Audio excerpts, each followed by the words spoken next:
you for coming on. Well, thanks for having me. Absolutely. Um, so I was looking into like your Bandcamp and everything, like before, and I saw this in Fresno, California. And is that where Fear's from, right? I think. Yeah. I don't believe so. I Okay. mean, Capital Punishment was from here. They were kind of the big kind of Fresno punk band that came out of the '80s. But I don't believe Fear was from Okay. Maybe it was a joke. I don't know. I remember saying, "Hey, we're from Fresno" or something. I don't know. It was a joke or something. I don't there. understand. I didn't understand it, but I think I've heard that somewhere. I don't know. But that's cool, man. I guess I'll bring it back though, like before Mantis Watch and all that. So what was the time where music has like made its impact in your life? Like, what was it? Was it punk? So, Oh, continue. sorry. What was Was it your? like punk or some? So yeah, I mean, I've been into music pretty much as long as I can remember. I remember like hearing Run DMC for the first time when I was like 6 years old and getting excited and waiting for the songs to come on the radio and then taping them and listening back to them. Like, so I've been involved, like excited about music as long as I can remember. But I think like with punk rock, the thing that really got me into it was my brother's about 5 years older than me. He went away to college when I was 13 and Mm. then came back on Thanksgiving break and he had all these like dubbed cassettes. Um, and one of them was My Brain Hurts and Wiggle by Screeching Weasel, Oh, like nice. on the same tape. And it was just like I heard it and it was just this weird kind of comforting, like homey feeling to it. Like it was just like, oh yeah, this is my thing, this is what I like. Um, and I've kind of never looked back since then. I've expanded my horizons as far as punk rock goes, but that's always been kind of like those have been kind of the defining albums for me. Yeah, that's a great album. That's a great album. I wish that was my first one. That's awesome. So I know I was talking to you about the band, but what do you play? Well, actually, you know what? I'm getting ahead of myself. Okay, so you got into you listened to these tapes, and sorry about that. Did that make you want to start a band then? From there, at 13? Yeah, so I mean, I was already like playing guitar a little bit, and so it was also around the time that like Dookie came out, Oh and I yeah. heard that like when it came out, and it was like, so I was already kind of moving in a punk rock direction. I was like playing guitar a little bit, um,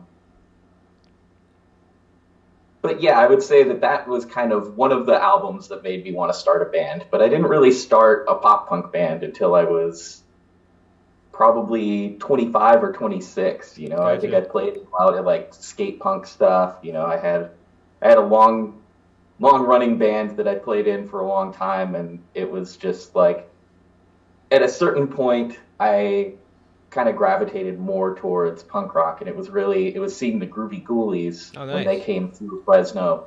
um, Matt, our bass player, was actually the promoter on the show, and his band at the time was opening. And so I showed up, and just watching Kepi play, there's just this kind of infectious enthusiasm about him Yeah. that really Absolutely. it was just like, oh yeah, and I was at a point with the band that I was playing in currently where we were like arguing a lot at practice. We couldn't get songs written, and it was just this like really potent reminder. Oh yeah, punk rock is supposed to be fun. Um, I should be enjoying what I'm doing all the time, and I just almost immediately started writing these pop punk songs, and I brought them to Matt, and I said, "Do you want to be the singer in my band?" And he was like, "I'll join your band, but you got to sing the songs." He wrote them, and then it was a matter of, okay, now I got to learn how to sing. So How was that learning how to sing? What did you just teach yourself on YouTube or? yeah, I mean, pretty much Yeah, just singing along with songs. I mean, I'd always done that, singing along of with course. songs that people wrote and stuff like that, and um, but yeah, I mean, learning to be aware of my own vocal strengths and building on those. Like I'd never really tried that in terms of like pushing myself vocally and learning to do new stuff. Yeah. And starting to write your own songs, you very quickly learn like, okay, these are the things I can pull off, these are the things I cannot pull Right. off, and Yeah. and let's play to those strengths and see if we can build on them. That's awesome. So that was like 2000, I think 11, right? You guys started. ish. Yes, Okay. yeah. Before that, we played in a band called Sci-Fi Nightmares. Oh, It cool. was all three of us plus our friend Dave, who moved to Seattle, and we just decided we're going to keep the band going. So the three of us have been playing together for about 15 years, Wow, and then before that, I was playing in bands with Matt for another 3 or 4 years before that. So Matt and I have been in bands together for almost 20 years. that's great. So with Mantis Watch, was that your idea? Oh, sorry. Was that your idea with the name?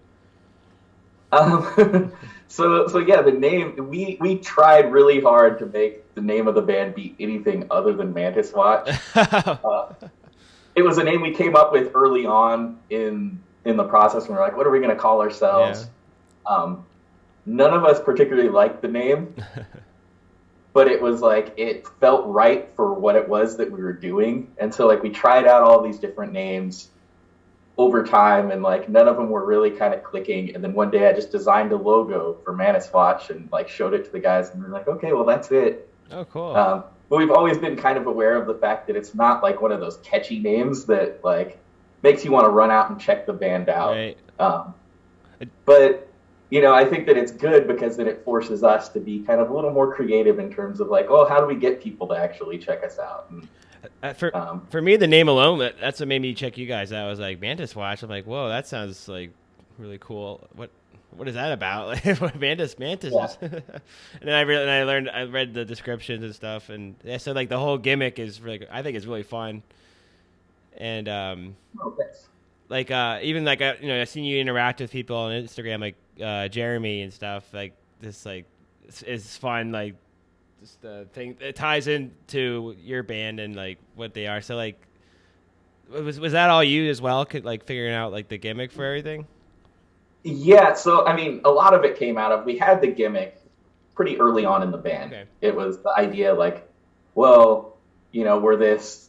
It started off as we're this elite kind of military group that has traveled back to stop an alien invasion, and we start a band for some reason. That's great. And then Matt came up with like, well, what if we aren't like an elite military group, but what if like they'd had a few like disastrous animal trials with like time travel, and then they just picked the three stupidest, most expendable people they could and sent them back. And then for some reason we ended up back here. The reason we started a band because no one told us what we're supposed to do when we get here, because they thought we were going to die.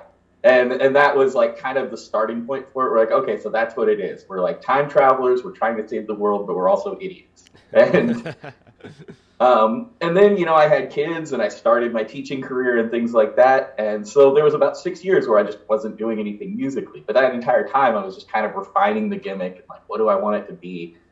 And really, I mean, the stuff that we put on social media and stuff, it's really just kind of the tip of the iceberg in terms of where we want to go with that gimmick. Yeah. I've written a comic book that goes along with it. Oh wow.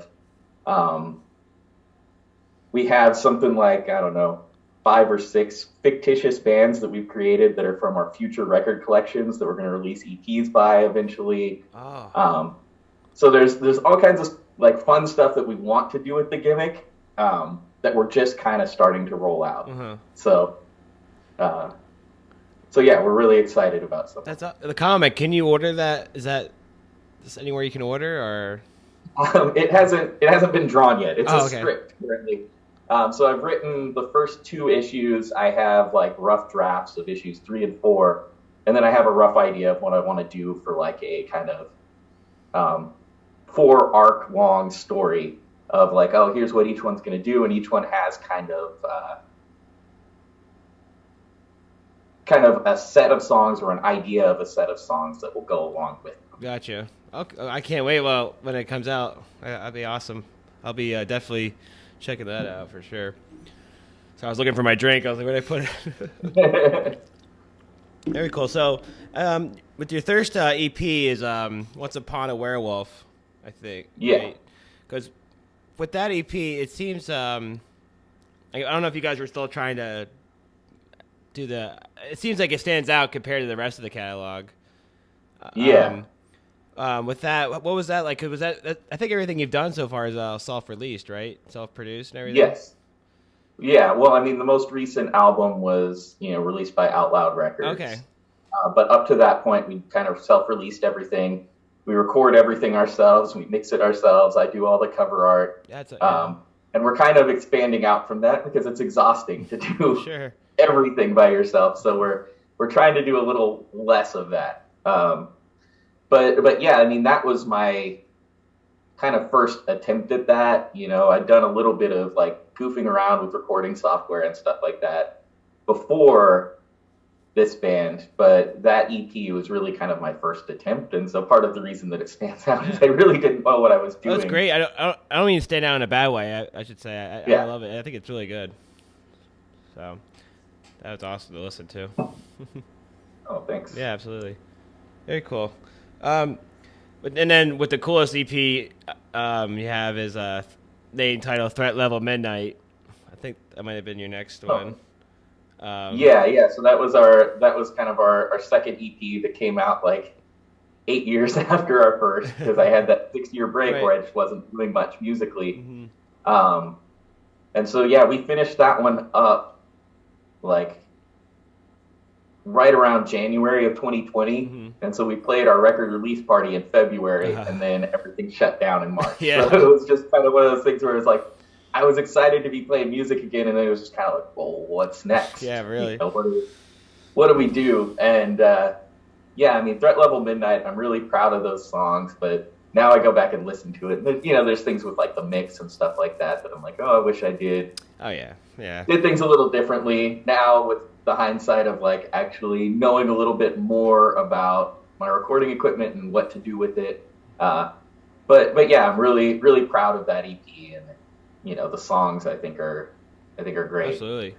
I like how I'm a fan of like I'm not all your songs are short, but I'm a fan of like those under-minute songs, and those are probably fun to play live too, because you can just like rip right through them and then go right into the next one.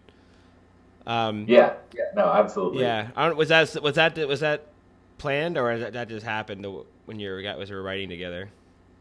I think I'm also kind of the camp that, I mean, generally a song doesn't need to be more than about a minute and a half, and if you really like the song, hopefully you'll listen to it a second time, and so that's just kind of part of my, I guess, songwriting philosophy is like, if there's going to be a second verse or something like that, like there needs to be a reason for it. I'm not going to like write extra parts to a song just because I don't feel it's long enough. If I feel like the song works where it is, then I'm gonna be like, okay, well, it's done. Let's walk away. I don't want to overthink things and just kind of, I just want to put stuff out there. So right, it's like a good Ramones approach, I guess, live, or just in general. They just have the song and it's simple, and that's what's more enjoyable to me. People like me, I guess. But yeah. That's the thing with short songs too. Like, you listen to them again, and those are the songs I listen to the most over and over again, and then I'll hop to the next one and listen to it over and over again. But with those songs too, with the albums and everything, EPs, are those going to tie into with the comics, maybe, or? Yeah. So the Threat Level Midnight, those 4 songs were originally written to be kind of a companion piece for the first issue of the comic. And, you can see like the next EP that we put out, the Nothing's Gonna Change EP. Mm-hmm.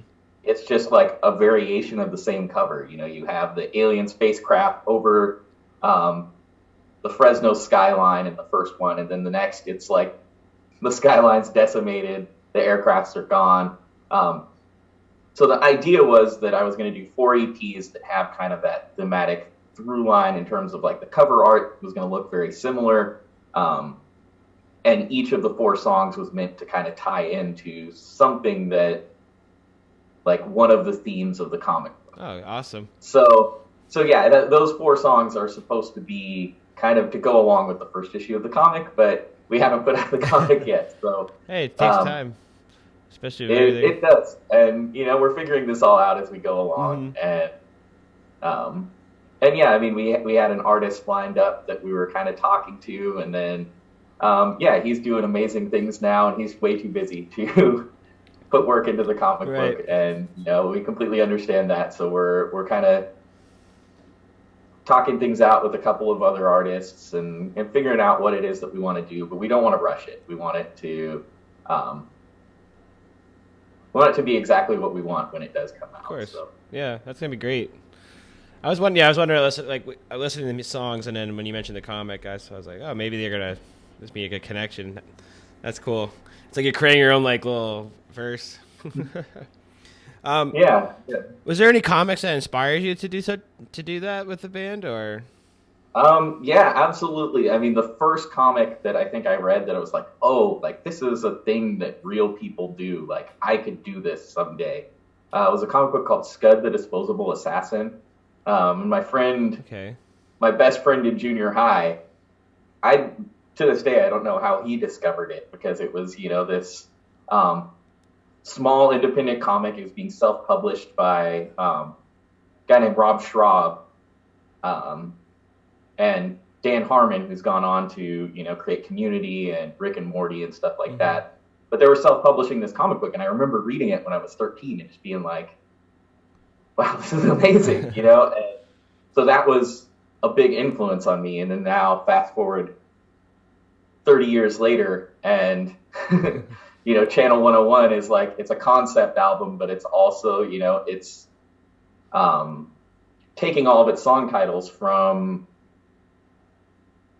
these shows on this website that Rob Schraub and Dan Harmon built, and that was kind of in part just kind of as a salute to them who really kind of kickstarted a lot of my creativity early on. Like they have been consistently like they put out stuff that I just like I see it or read it and I'm just like, oh wow, I didn't even know that was like a thing that you do. They're just so like creative and odd. Yeah. And I'm always drawn to kind of the odd stuff, like the bands. When I hear them, like I didn't even realize music could be that. Things like They Might Be Giants or the Dead Milkmen, stuff like that. That is just kind of so oddly specific that only that group of people could have come up with it. Is like the stuff that I'm usually drawn to.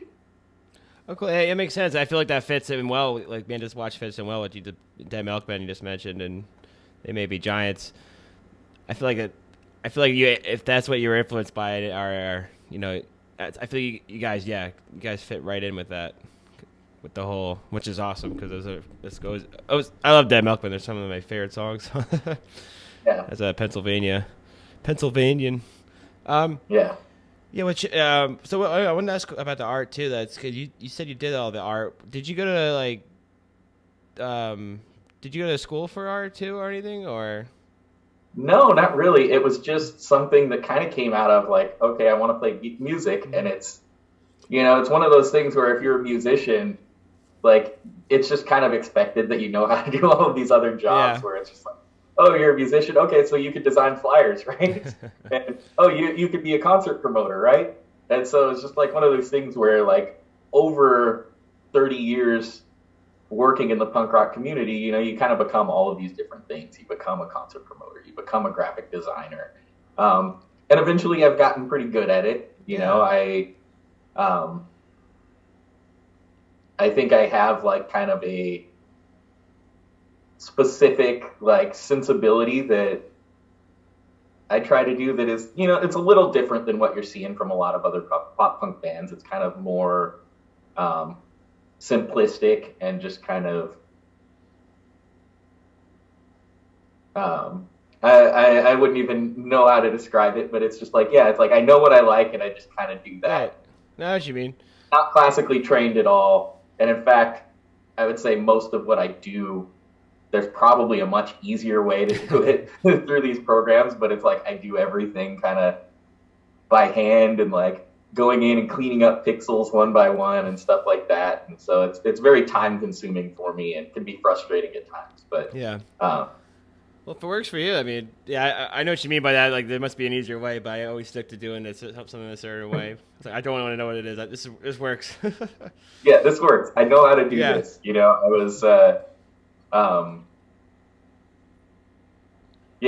posted some pictures from, my little studio in the back. Mm-hmm.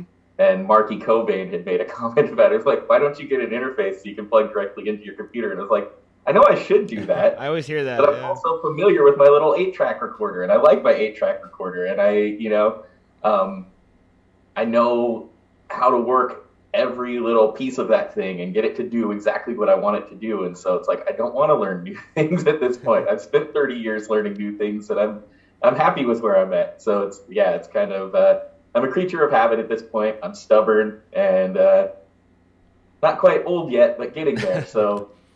Right, that's great though. I mean, you found a way that works for you, and yeah, being in the punk rock scene, just natural DIY, it's gonna happen to you no matter what if you're involved. So that Yeah. um with like for Mantis Splash, for maybe all three of you guys, what are some of the biggest influences for the writing and sound? So I mean, yeah, obviously, there's the obvious comparisons there to like the Riverdale's. Mm-hmm. Dan Vapid is Oh, probably, he's kind of the guy that,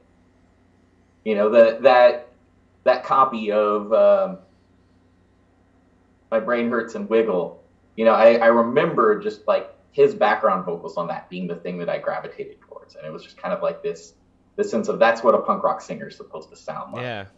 I remember hearing "Crying in My Beer" for the first time, and his little woes on that second verse, and I was just like, oh yeah, I love that. Mm-hmm. And I couldn't explain why, but it was just like, yeah, I love that so much. And so obviously I've been very influenced by his career. I think, this most recent album was probably a little more Mopes than Riverdale's, but definitely influenced by him.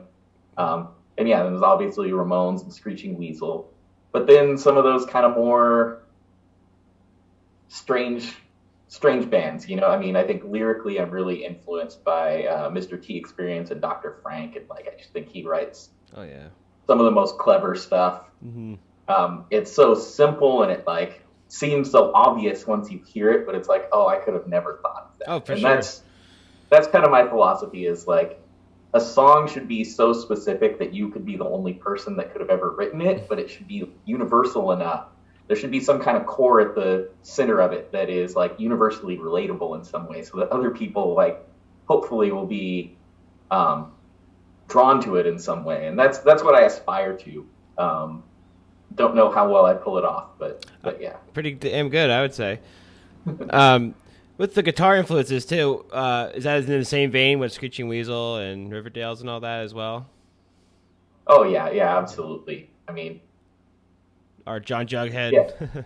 Yeah, Jughead is obviously, he's like that kind of lead guitar sound. It's really just kind of defined pop punk, and we've tried to stray away from that a little bit, just being a 3-piece band, and not like live. The leads don't sound as full as as they could if you don't have another guitar there playing backup. So we're kind of sparse with our guitar leads, and we kind of intentionally try to avoid the Jughead lead a little bit, just because it's like there's so many bands that do it so much better than we ever could, and we just want to kind of like keep our music as stripped down as possible. I think that where we really a lot of times we'll focus in on is like background vocals. That's the stuff that we have the most fun with coming up with, things like that. Okay, yeah, you could definitely hear a Jughead-esque solo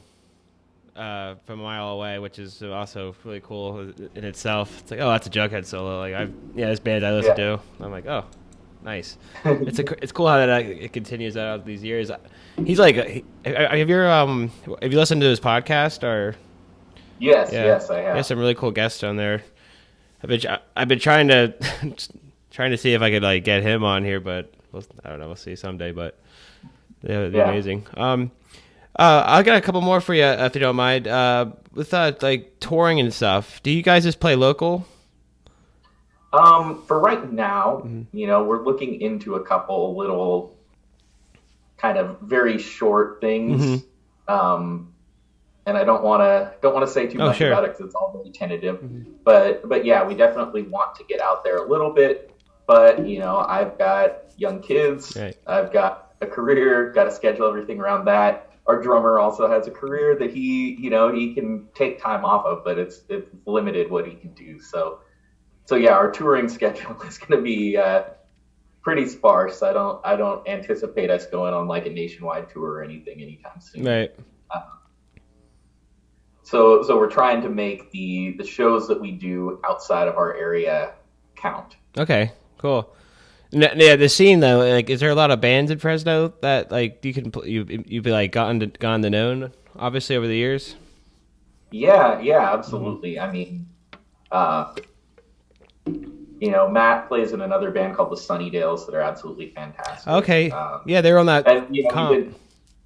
what's Sorry, I that? didn't mean to interrupt you. They're on that comp, that four-way comp you guys did. The four-way split. Yeah, Yeah, so those are all Fresno split. bands. Okay. Um, one of the jokes we made is there's like four bands on there, and I think there's like eight total members because we all play in each other's bands and that sort of thing. But yeah, there's a lot of great Fresno bands, not just in the pop punk scene. There's I get really excited just kind of seeing what some of them are doing. They're really there's a band called Elder Devil from here.